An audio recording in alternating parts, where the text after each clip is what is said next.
మాటలకే తీయదనం రుచి చూపే చిత్రాలే సవ్వడితో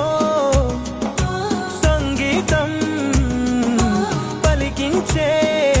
సెలయేళే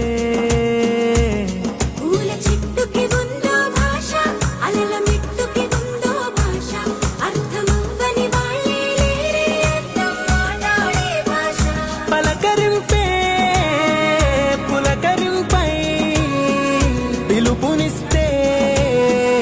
పరవశించడమే మనసుకి తెలిసిన భాష మమతలు పంచే